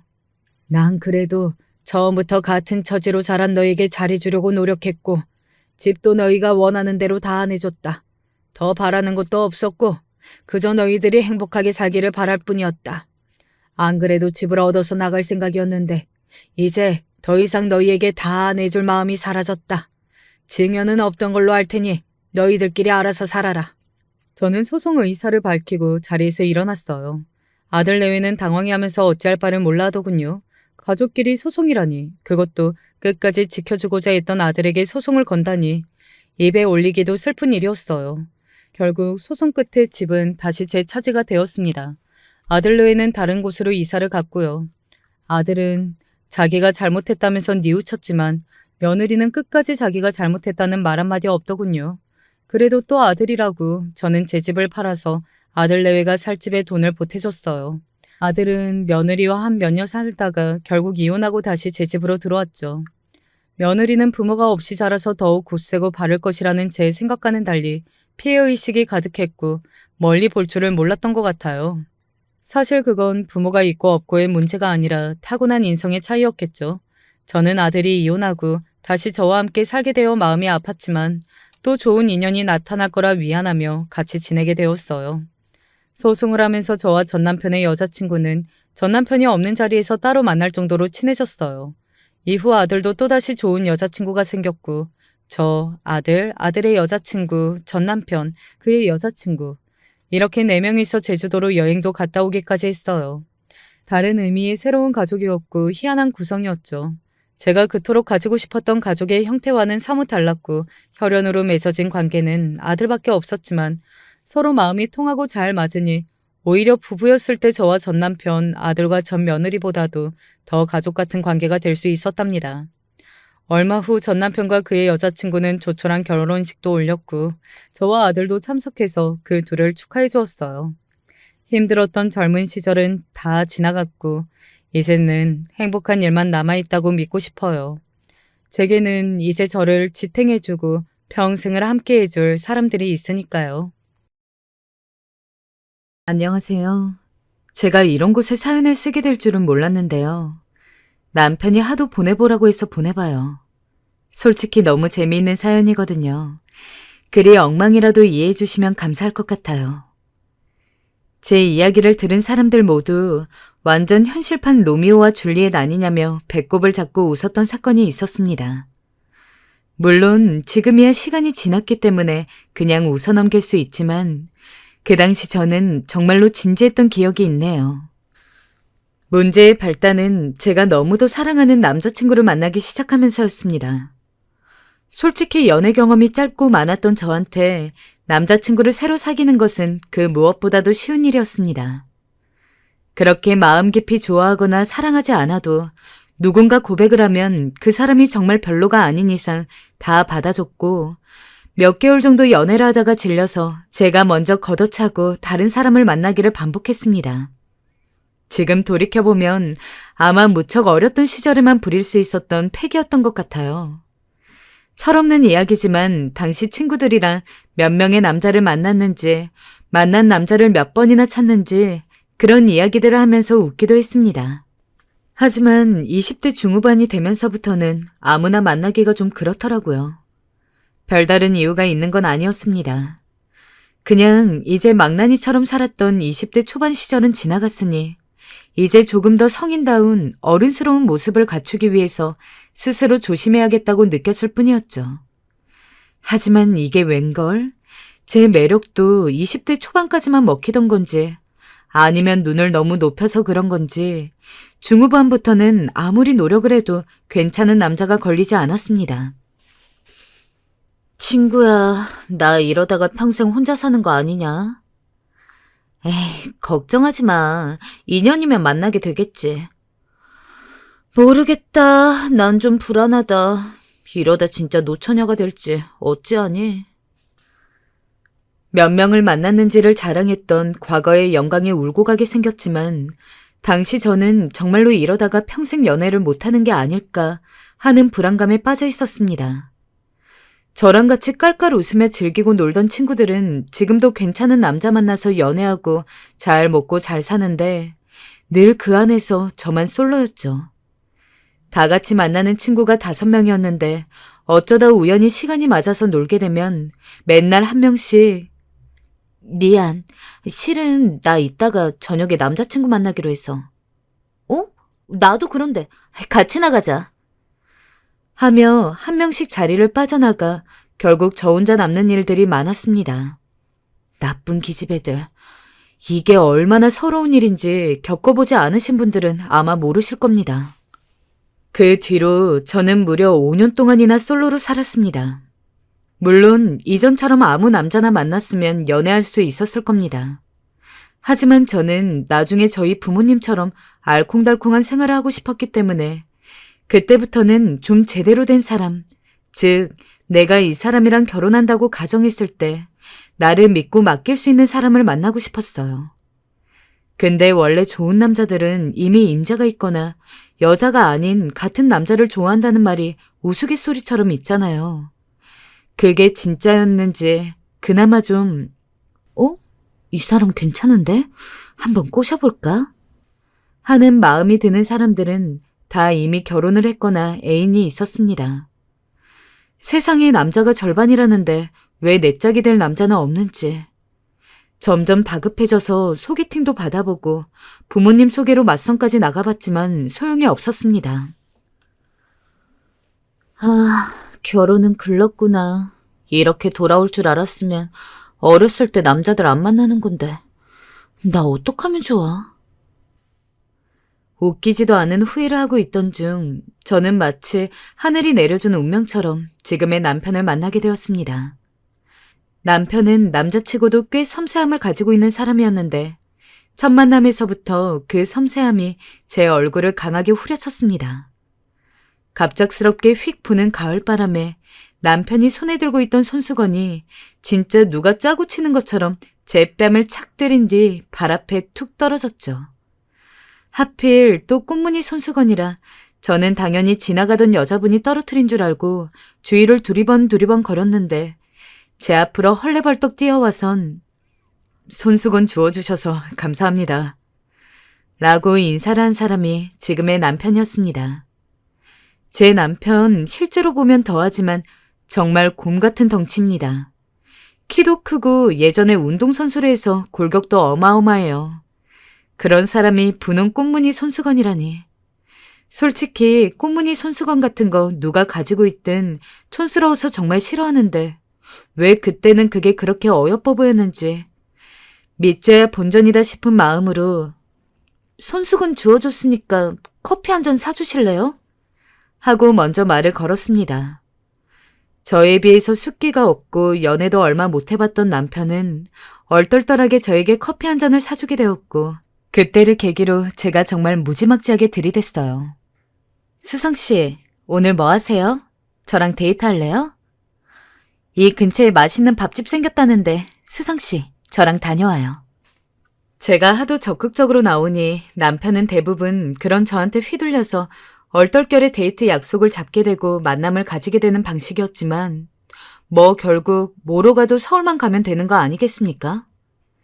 저희는 얼마 안 가서 연애를 시작하게 되었고 약 3년 뒤에 진지하게 결혼을 약속하게 되었습니다. 나 너무 떨려 자기야. 우리 부모님 당신 엄청 좋아할걸? 당신 같은 남자가 이상적인 사위라고 얼마나 많이 말씀하셨는데. 남편이 처음 저희 부모님한테 인사를 드리러 가는 날 엄청 불안해하길래 안심을 시켜줬는데 역시 예상대로 저희 부모님은 남편을 엄청 마음에 들어 하셨어요. 아휴, 성격도 좋아 보이고 인사성도 바르네. 역시 우리 딸이 남자 보는 눈 하나 있다니까. 내가 뭘 했어요, 여보. 괜찮은 사람이랬죠? 당신 주책 맞게 그러지 좀 마. 얼른 과일 들어요, 편하게. 네, 감사합니다, 어머니, 아버님. 분위기는 완전 화기애애 했어요. 속으로 내 예상이 맞았다고 생각하며 기뻐했죠. 그리고 저 역시 같은 이유로 시부모님에게 처음 인사를 드리러 갔을 때 좋은 부모님 밑에서 자랐나 보네 하면서 칭찬을 들었습니다. 얼마나 기분이 좋던지 날아갈 것만 같았어요. 흔히들 결혼하기 전에 누구네 집안이 부족하다느니 며느리가 마음에 안 든다느니 사위 재력이 별로다느니 이런 얘기들로 파혼까지 가는 경우도 있다고 들었는데 그에 비해 저희는 너무 순조로웠죠. 자기야, 우리 정말 결혼할 운명이었나 봐. 다른 사람들은 결혼 준비하면서 잡음도 많다던데. 우린 부모님들 반대도 없으시고. 그러게 말이야. 우리 얼른 신혼집부터 알아보자. 언제쯤 결혼하는 게 좋을지 이야기를 나누고 신혼집은 어디에 할지, 청첩장은 어떻게 꾸릴지 생각을 하면서 정식 상견례 날짜도 잡았는데 저흰 그 과정에서 한 번도 싸우지 않았어요. 그렇게 서로 부모님에게 한치의 반대도 없이 인정을 받은 만큼 부모님들끼리 만난다고 하더라도 지금의 저희 결혼이 흔들릴 만한 일은 절대 발생하지 않을 거라고 생각했어요. 하지만 이 결혼 없던 걸로 하시죠. 상견례를 하기로 한 식당에 들어와서 시부모님 얼굴을 본 엄마의 얼굴이 잔뜩 굳어지더니 무슨 드라마에서 나올 것 같은 말을 하고는 곧바로 나가버렸습니다. 대체 무슨 일인가 싶어서 시부모님 얼굴을 봤는데 시어머니 역시 잔뜩 화가 난 얼굴로 저희 엄마가 나간 문만 뚫어지게 쳐다보고 있었죠. 아니, 이게 대체 무슨 일인지. 기분 좋게 상견례하러 온 자리에서 졸지에 드라마를 한 편 찍게 된 저희는 어리둥절한 얼굴로 엄마가 나간 곳과 시어머니 표정 사이에서 열심히 눈치만 살폈습니다. 엄마가 왜 저러지? 저렇게 막무가내로 구시는 분이 아닌데. 엄마, 기다려봐. 일단 시부모님에게 사과하고 엄마를 붙잡아서 이야기를 들어야겠다는 생각으로 저 혼자서 식당을 나왔습니다. 엄마는 이미 멀리까지 걸어가고 있더라고요. 헐레벌떡 뛰어가서 엄마를 잡고는 엄마, 갑자기 무슨 일이야? 그렇게 이야기하고 나가버리면 어떡해? 라고 얘기했어요. 그런데 엄마는 전에 없던 엄격한 표정으로 내가 너 남편 될 사람한테는 악감정이 없는데 너 시어머니 될 사람 때문에 이 결혼 절대 허락 못한다. 너 빨리 쟤랑 헤어지고 다른 남자 알아봐. 라며 제 손을 뿌리치고는 다시 걸음을 옮겼습니다. 아니, 그게 뭔 말이냐고. 여기까지 와서 왜 그래? 결혼 전 인사를 나누는 자리에서 갑자기 다른 남자를 만나게 생긴 저는 얼떨떨한 표정으로 다시 식당에 들어갔고 슬쩍슬쩍 곁눈질하던 아빠가 귓속말로 대체 무슨 일이야? 네 엄마 왜 저래? 라고 물었지만 저는 아무런 말도 할 수 없었습니다. 슬쩍 남편을 쳐다봤지만 어쩐지 남편도 시어머니에게 비슷한 이야기를 들었는지 영 표정이 안 좋고 시아버지 역시 미어캣이라도 된 것처럼 시어머니와 저희 쪽 눈치를 보기에 바빴죠. 그때 시어머니께서 일어나셔선 그러시더군요. 그럼 파토가 난 것 같으니 저희 먼저 가보겠습니다. 미안하다 얘들아. 고우시던 시어머니마저 그렇게 나가버리셨어요. 당연히 그날 상견례 자리는 완벽하게 파토가 났습니다. 이게 대체 무슨 일인지 알 길이 없는 저와 아빠는 서로 이야기를 나눠보면서 집까지 왔지만 아무래도 결론이 나지 않아 답답한 마음으로 문을 열고 들어갔습니다. 엄마는 여전히 화가 난 얼굴로 씩씩대면서 소파에 앉아 있었죠. 저희가 온 걸 분명히 알 텐데도 눈길 한번 주지 않은 상태로요. 평소 상냥하고 나긋나긋한 성격이지만 그런 엄마가 화가 나면 그 누구보다도 무서운 사람이 된다는 걸 알기에 저랑 아빠 모두 서로를 팔꿈치로 툭툭 치면서 아빠가 좀 물어봐. 네 결혼인데 왜 내가 물어봐? 네가 물어봐야지. 라며 엄마에게 말 좀 걸어보라고 성화했습니다. 결국 결혼 당사자인 제가 울며 겨자 먹기로 엄마 옆에 슬쩍 앉아서는 엄마, 구체적으로 무슨 일인데 그렇게 화를 낸 거야? 나한테 이야기 좀 해줘라. 헤어질 땐 헤어지더라도 뭐 때문인지 알고 헤어져야 할 거 아니야. 라면서 최대한 엄마 비위를 맞춰줬습니다. 그랬더니 엄마는 기다렸다는 듯이 저희 시어머니 욕을 엄청 하더라고요. 그 기집애가 나랑 같은 고등학교였는데 아주 빌어먹을 기집애야. 학창시절에 맨날 약한 애들 괴롭히고 틈만 나면 사이좋은 애들 이간질해서 싸우게 하고 성질머리가 얼마나 더러운지 반에서 쌈딱이라고 불렀다. 어? 우리 예비 시어머니가? 예비 시어머니라 하지도 마. 얼마나 나쁜 기집애였는데. 내가 몇십 년이 지났지만 아직도 걔 이름을 못 잊는다. 박춘자! 언제나 우아하고 고상해 보이는 시어머니였기에 도저히 엄마의 이야기가 이해가 되지 않았습니다. 그 착한 시어머니가 쌈딱이라니. 어리둥절하면서 쌈딱과 시어머니를 어떻게든 연결지어 보려고 머리를 굴리는데 엄마는 아직도 분이 안 풀렸다는 듯이 그런 기집애 밑에서 자란 아들이면 알 법하지. 아까 말했던 것처럼 나는 절대로 이 결혼 허락 못한다. 그러니까 빨리 연락해서 헤어지자고 해. 라며 아까의 의견을 확고히 했습니다. 아빠한테 엄마 좀 맡아달라고 한 다음에 저는 슬쩍 눈치를 보다가 나와서는 남편에게 전화를 걸었습니다. 오랜 기다림 끝에 전화를 받은 남편도 종일 시어머니한테 시달렸는지 잔뜩 지친 목소리로 제 전화를 받았습니다. 전 일단 만나서 이야기하는 게 나을 것 같아서 저희는 30분 뒤 자주 데이트하던 카페에 자리를 잡고 앉았습니다. 집에 가자마자 우리 엄마가 그러더라. 수성이 너랑 결혼하지 말라고. 우리도 그래가지고 엄마 설득하느라 지금까지 진땀 빼고 왔어. 남편의 말을 들어보니까 시어머니가 고등학교에 재학하고 있을 당시 학교에 엄청 잘생긴 총각 선생님이 부임했다고 했습니다. 학교가 설립된 지 오래되었던지라 다 나이 먹고 배 나온 아저씨 선생님들, 히스테리 심한 아줌마 선생님들만 있었는데 그 사이에서 유일한 젊은 선생님이라고 했죠. 원래 중고등학교 때 선생님 한 번씩 짝사랑하고 그러지 않습니까? 시어머니도 어린 나이에 그 총각 선생님이 너무 멋져 보여서 혼자 몰래 짝사랑을 했다고 합니다. 그리고 그 총각 선생님은 시어머니가 학생으로서 말도 잘 듣고 그러니까 가끔 가다가 간식도 챙겨주고 잘 대해주셨다고 해요. 근데 역시나 총각 선생님을 짝사랑하던 저희 엄마가 선생님이 시어머니를 편애하는 게 보이자 매일같이 시어머니를 괴롭히고 요즘 말로 왕따를 시켰다고 했습니다. 진짜? 우리 엄마는 어머님이 매일 친구들 이간질 시키고 싸우게 하고 약한 애들 괴롭혔다고 하던데 왜 두 분이 이렇게 말이 다르지?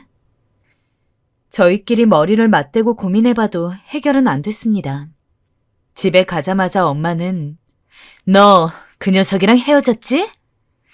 라면서 저를 채근했고 굳이 물어보지도 않았지만 남자친구네 집도 별다를 거 없었을 겁니다. 정말 현대판 로미오와 줄리엣이 따로 없었습니다. 저희는 서로를 너무 사랑하고 정말로 인생에서 오직 서로만을 믿고 살 수 있을 거라고 생각해서 결혼까지 결심하고 있었던 건데 정말 운명이 장난이 아니지 않습니까?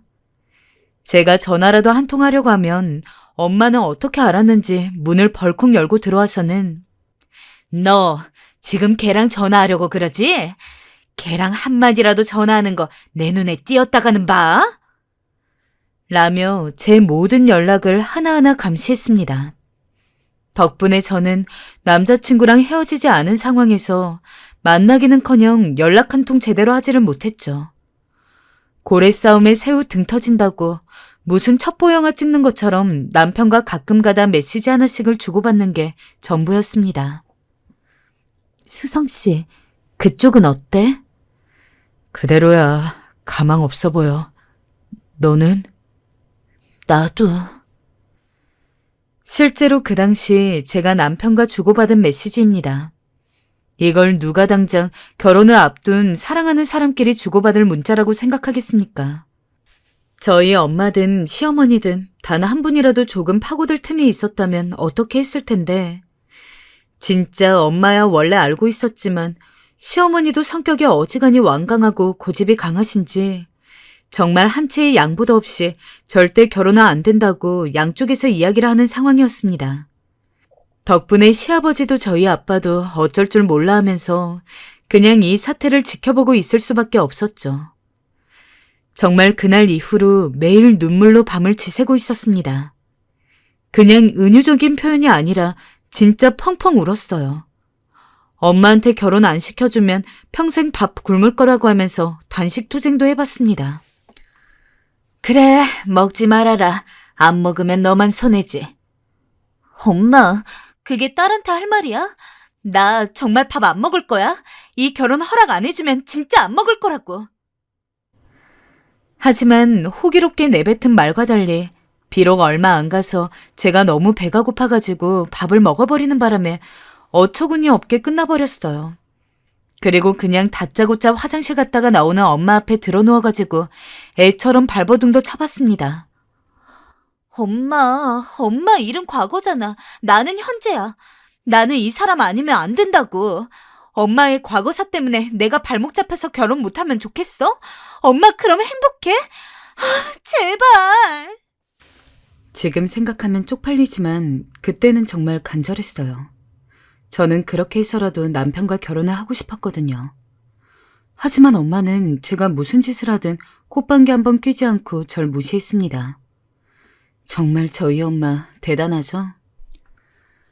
너희 엄마가 저렇게 마음 안 돌리는 것 같아 보여도 조금만 지나면 괜찮아질 거야.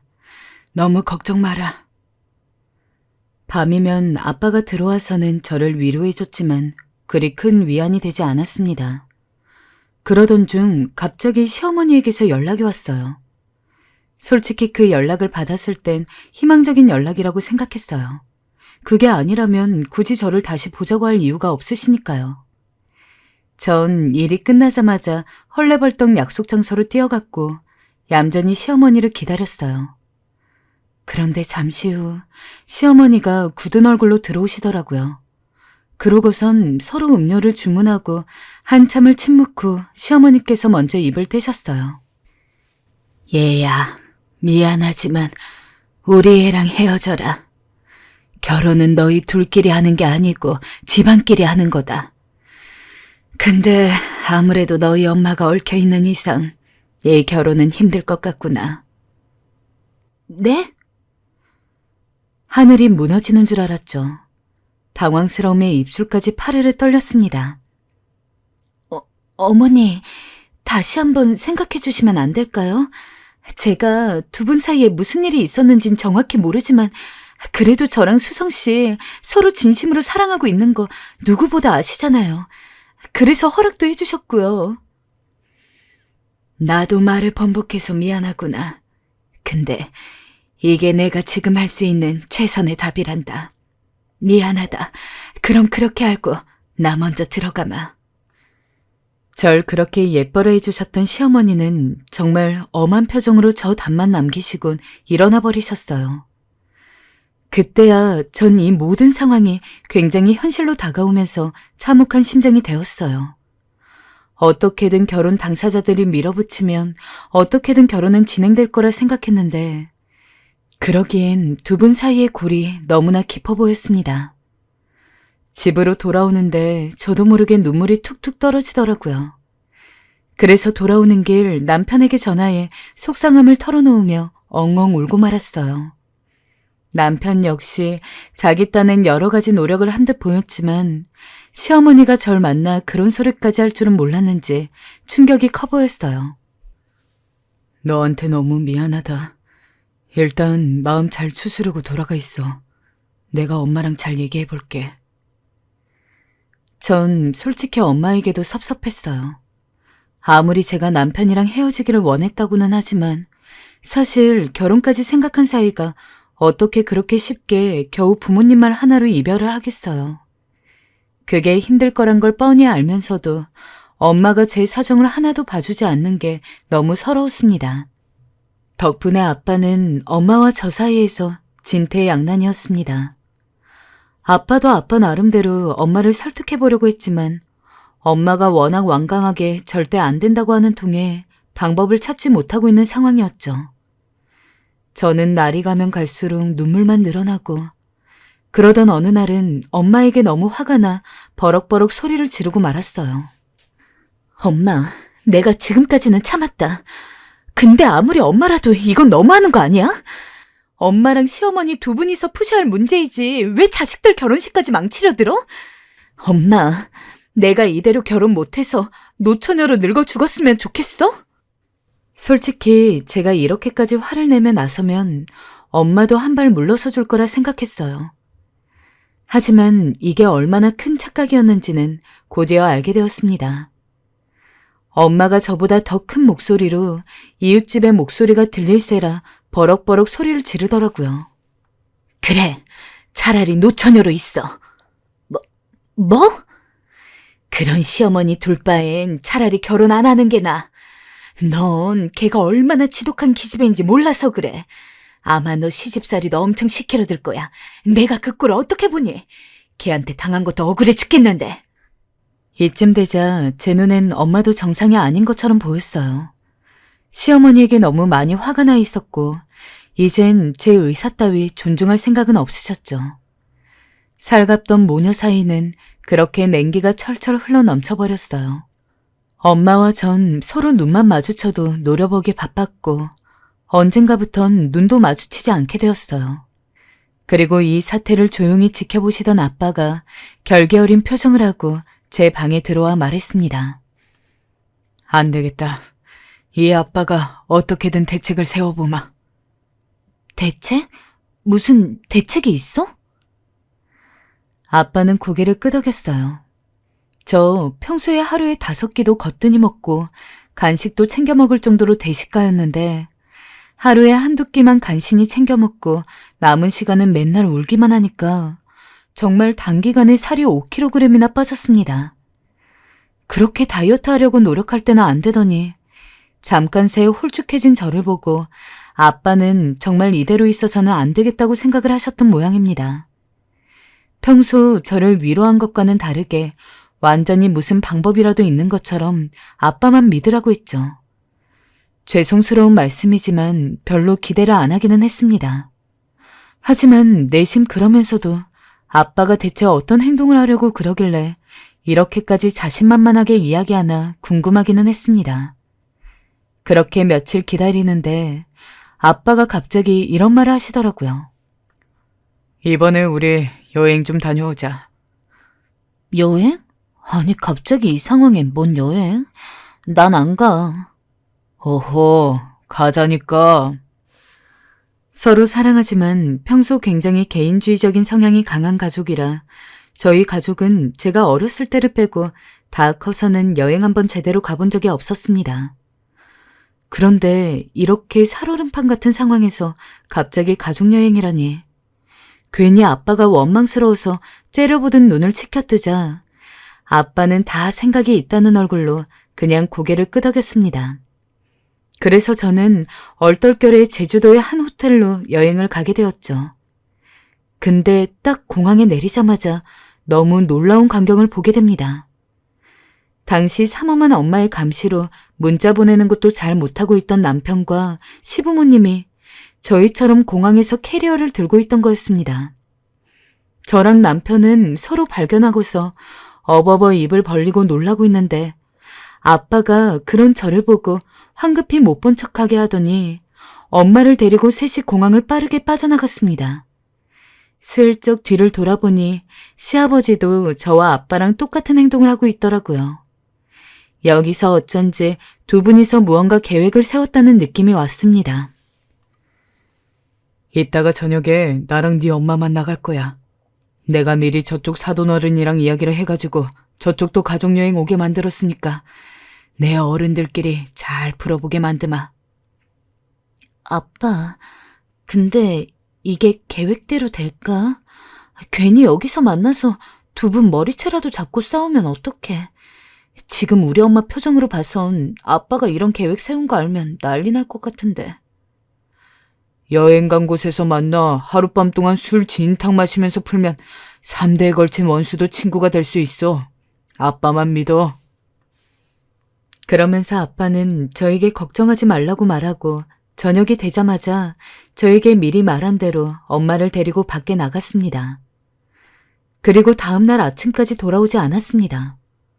대체 아빠가 어떤 방법을 써서 엄마와 시어머니 사이를 풀지 궁금하기도 하고 정말 예상한 대로 될 수 있을지 걱정도 돼서 그날은 저 역시 잠을 설쳤습니다. 아침이 되고 해가 중천에 뜬 늦은 오후가 되자 엄마가 아빠와 함께 들어오더라고요. 그런데 역시나 엄마의 표정이 아주 사나웠어요. 엄마는 너 그놈 새끼랑 결혼하기만 해봐. 아주 내 눈에 흙이 들어가도 안 돼. 라고 말하더군요. 엄마의 막장 드라마 같은 대사에 저는 크나큰 좌절을 느끼고 아빠를 보았어요. 아빠는 제 눈을 못 마주치시더라고요. 아빠, 무슨 일이야? 어떻게 된 거냐고. 잘 안 된 거야? 그게 잘 안 풀렸다. 아빠는 이 한마디를 하며 한숨을 푹 쉬셨어요. 그리고 아빠는 자신이 세웠던 이 길고 긴 계획을 이야기해 주었죠. 처음 아빠가 시아버지 전화번호를 물어본 적이 있었는데 그게 사건의 시작이었죠. 자식들이 이렇게 결혼하고 싶었는데 우리가 서로 아버지 된 도리로서 힘을 합쳐야 하지 않겠습니까, 사돈어른? 저도 마땅히 그리 생각합니다. 그런데 혹시 좋은 방법이 있으신지요? 아빠나 시아버지나 저희들을 꼭 결혼시키고 싶었기 때문에 어떻게든 시어머니와 엄마를 화해하게 만들기 위해서 계획을 세웠다고 합니다. 그리고 그게 바로 지금의 여행지에서의 우연한 만남이었던 거죠. 처음 아버지가 엄마를 데리고 간 식당에서 시어머니와 엄마 둘 다 서로 얼굴을 확인하자마자 도망가려 했다고 합니다. 하지만 미리 그런 행동까지 예상했던 시아버지와 아빠는 절대 도망가지 못하도록 아예 문을 막고서 빨리 자리에 들어가서 앉으라고 마구 밀었나 보더라고요. 그래, 뭐 결혼을 시키고 싶지 않을 수 있어. 근데 이렇게 일방적으로 결혼 직전까지 이야기를 다 해놓고서 갑자기 변덕스럽게 굴면 애들은 얼마나 당황스러워. 그러니까 결혼을 하든 안 하든 상의를 하자고, 상의를. 시아버지와 아빠가 동시에 그렇게 나오니까 시어머니 엄마도 별 수 없이 자리에 앉았다고 합니다. 정말 가시방석 같은 자리에서 한 잔, 두 잔 술을 기울이는데 술이 들어가서 더 솔직해지는 것도 있지만 그래서 그동안 불편했던 감정이 더 많이 터졌나 보더라고요. 안사돈이랑 네 엄마가 그 사람 많은 식당에서 서로 머리채를 붙잡고 싸우는데 가게 주인이 깜짝 놀라서 나와서는 112에 신고할 거란 걸 내가 간신히 말렸다. 어찌나 창피하던지. 아무래도 아빠 때문에 더 심각해진 것 같은데. 이걸 어쩌면 좋을지. 정말 아빠 말로 사태가 더 심각해졌는지 시어머니는 제게 문자까지 보내셨어요. 이 결혼 결사 반대다. 네 엄마 때문에 안 된다. 우리 아들과 헤어져다오. 문자를 받자마자 한숨부터 흘러나왔어요. 괜히 아빠가 나섰다가 완전히 사태를 더 악화시킨 꼴이었어요. 어찌나 앞이 막막하던지 어디서부터 꼬인 건지 알 길이 없었죠. 하지만 저는 정신을 좀 차리고 난 후 아빠의 말을 듣고 난 후 일단 엄마와 시어머니 간에 무슨 일이 있었는지 확실하게 알아야겠다는 생각이 들었어요. 그래서 그때부터 수성 씨와 함께 머리를 맞대고 고민을 하기 시작했습니다. 여기엔 저희 아버지도 함께 동참하셨죠. 그렇게 저희 엄마와 예비 시어머니가 서로 말씀하셨던 일을 하나씩 나열해보고 조합해본 결과 두 분이 서로 오해를 하고 계셨다는 결론이 나오더라고요. 그런데 그 오해가 뭔지 정확히 알 수가 없으니 혼란스러웠던 와중 저희 애비 시아버지께서 한 말씀 거두셔서 큰 힌트를 주셨습니다. 두 사람이 고등학교 때 엄청 절친했던 사이로 알고 있어. 가끔 집사람 동창들 말 들어보면 말이야. 둘이 친했다가 그 남자 선생님이 끼어든 이유로 망가져버렸다고 하던데. 아무래도 동창들 말을 들어보는 게 어떨까? 맞아요, 아버님. 그게 좋겠어요. 저희는 시아버지의 말에 적극 동의했고 바로 동창분들을 만나 뵈었어요. 멀리 사시는 분도 있어서 다 만나 뵙긴 힘들었지만 다행히 이때의 일을 생생히 기억하시던 동창분이 이 일을 말씀해 주시더라고요. 실은 말이야, 춘자랑 정숙이는 고등학교 때 그 누구보다도 더 친한 절친 사이였어. 서로 속 얘기도 나누고 좋은 게 있으면 다른 친구들보다도 서로에게 먼저 건넬 정도였으니까. 매일 농담 삼아서 자매였으면 너무 좋을 것 같다고 입버릇처럼 이야기해왔지. 근데 문제의 총각 선생님이 부임하고 나서 그 선생님을 짝사랑하느라 둘도 없던 절친 사이가 틀어지게 된 거야.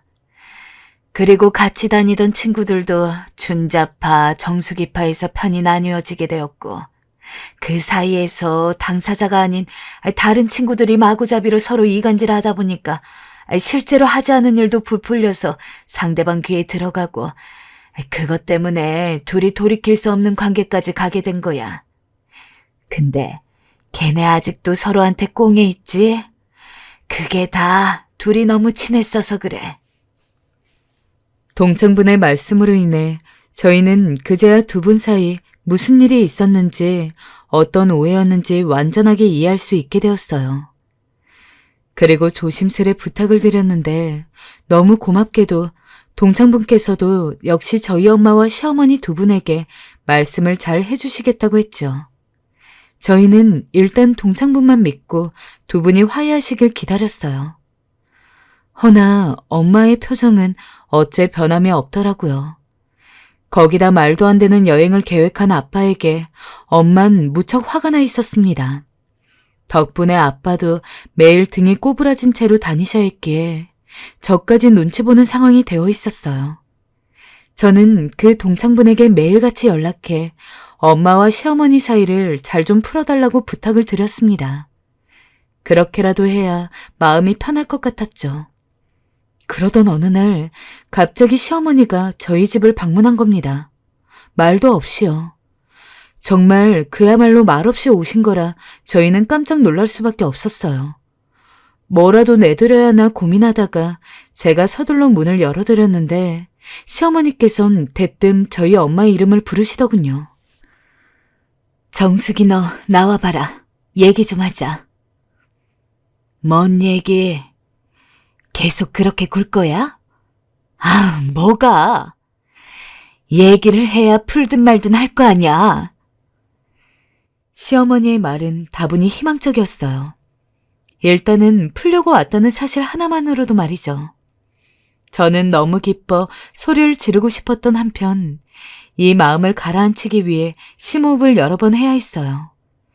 시어머니는 계속 차분하게 말을 이으셨습니다. 너만 알고 있던 비밀, 내가 새엄마 밑에서 자랐다는 거, 그거 네가 애들한테 말했냐? 무슨 말이야? 네가 말하지 않으면 애들이 그걸 어떻게 알아? 애들이 그 다음부터 내 뒤에서 다 그 얘기로 수군거렸어. 알아? 그래서 내가 너한테 화났던 거고.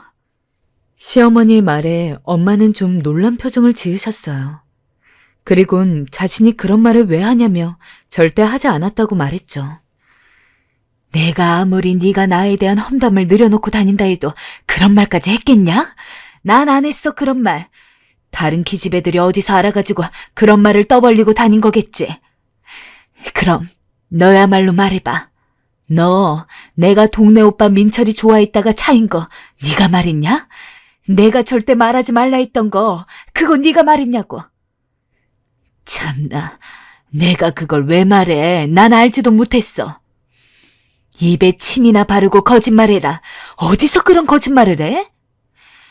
얘 좀 봐.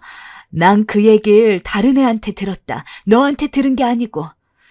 너야말로 누구한테 말했는지 기억도 못하네.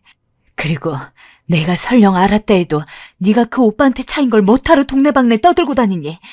내가 그래도 너랑 제일 친했었는데 아무리 그래도 그 말을 하고 다녔겠어?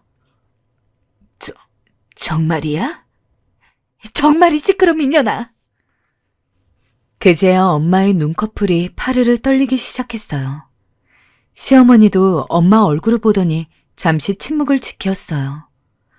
엄마의 눈가엔 조금씩 눈물이 고였어요. 그러다 시어머니께서 먼저 엄마에게 다가오더니 아무래도 내가 오해한 게 있는 것 같다고 먼저 말씀을 해주시더라고요. 그러자 엄마도 주춤하더니 시어머니의 사과를 받아들였습니다. 두 분의 대화 내용을 들어보니 아마도 서로 상처가 되는 부분을 다른 친구들에게 말했던 게 이 갈등을 만들었던 것 같았죠. 그리고 그 갈등으로 오랫동안 서로에게 등을 지고 살았던 시간이 진심으로 안타까웠습니다. 만약 저런 오해가 없었다면 두 분은 결혼을 하고 나서도 오래 절친한 사이로 지냈을 수 있을 텐데 말이죠. 허나 이렇게라도 화해를 하시니 그 순간에는 저도 울컥하더라고요. 그리고 두 분은 그날 저희 집 옥상에서 술을 한잔하며 이 모든 회포를 푸셨답니다. 내가 너무 미안하다. 아니야, 내가 더 미안하지. 미안하다, 정수가. 내가 다른 누군 몰라도 널 오해하면 안 됐는데. 자식들 보기도 참말로 부끄럽다. 덕분에 두 분은 정말 누구 하나 죽일 것처럼 머리채를 잡고 싸우다가 갑자기 엉엉 울면서 서로를 부둥켜 안는 한편의 코미디 쇼를 찍으셨어요. 그리고 마지막에 시어머니는 약간 취기 어린 표정으로 제 손을 꼭 잡아주시며 이리 말씀하셨어요. 내가 널 처음 봤을 때부터 어딘가 묘하게 정이 가고 좋았는데 그게 정숙이 딸이라니까 그랬나 보다. 며느라, 내가 아껴주마. 내 친구 딸이니 내 딸처럼 오래오래 아껴줄게. 그 말을 듣는데 어찌나 뿌듯하던지 저도 시어머니의 손을 잡고 제가 잘 모시겠노라고 답했답니다. 사실 학창시절 풋내나는 짝사랑 때문에 오해가 생겨 이렇게까지 몇십 년 동안 악감정을 가지고 살게 된 두 분의 사연은 너무나 안타까운 사연이었어요. 허나 다행히 그날을 계기로 두 분은 다시 친해져서 제가 남편과 결혼식을 올릴 때쯤에는 두 분이서 사이좋게 손도 잡고 다닐 정도로 관계가 원만해지셨죠. 덤으로 이 두 분을 이간질하셨던 친구분들까지 모두 저희 결혼식장에 오셔선 눈물의 화해까지 하셨답니다. 거의 동창회를 방불케 하는 결혼식이었다고 할까요? 지금은 저희 결혼 3년째예요. 곧 저희 결혼기념일이 다가오는데 어쩐지 이맘때쯤이면 남편이랑 늘 우리 진짜 결혼하는데 고생했어. 그렇지? 라며 어머니와 시어머니 이야기를 꺼내게 되는 통에 이렇게 웃긴 이야기를 저랑 남편 집 가족만 알고 있기는 아쉬워서 이렇게 사연으로 정리를 해보았습니다. 어떻게 들으셨을지 모르겠네요. 지금 저희 시어머니랑 엄마는 일주일에 한두 번씩은 꼭 만남을 가지고 있습니다. 어쩌다 가끔 두 분이 모인다는 이야기를 들으면 오랜만에 자식으로서 효도 좀 하려고 엄마, 내가 남편이랑 같이 갈까? 어머님이랑 엄마 맛있는 거 사드리게. 라고 물으면 엄마는 그런 제게 언제나 너는 눈치도 없이 자식들 있는데 어떻게 친구끼리 편하게 놀아? 괜히 올 생각하지 말고 집에 있어라. 라며 타박을 받는 게 일상입니다. 또 내심 저에게 고마워하기도 하시죠. 저와 남편 덕분에 오해를 풀고 소중한 친구를 얻으셨다고 하면서요. 저희의 결혼 일대기 너무 재밌지 않나요? 뭐든지 지나고 나면 추억이라고 지금 가끔 시댁 식구들과 친정 식구들 다 모이면 그때 이야기하면서 한바탕 웃고 난리가 납니다. 그러면 시어머니랑 엄마는 멋져가고요. 아무튼 그런 일이 있었지만 지금은 잘 살고 있어서 너무 행복합니다. 앞으로도 영원히 지금처럼 행복하게 온 가족이 잘 살 수 있었으면 좋겠어요.